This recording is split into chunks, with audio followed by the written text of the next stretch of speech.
নদীর টাটকা মাছ ভেবে বাজার থেকে যা কিনে ঘরে ফিরছেন তা কি সত্যিই নিরাপদ?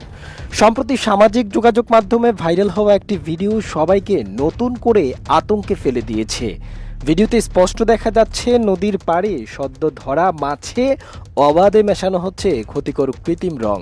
মাছ লালচে চকচকে ও তাজা দেখাতে অসাধু জেলেরা মেতে উঠেছে এই মারাত্মক জালিয়াতিতে। শাকসবজি আর ফলমূলের পর এবার মাছেও ভেজাল।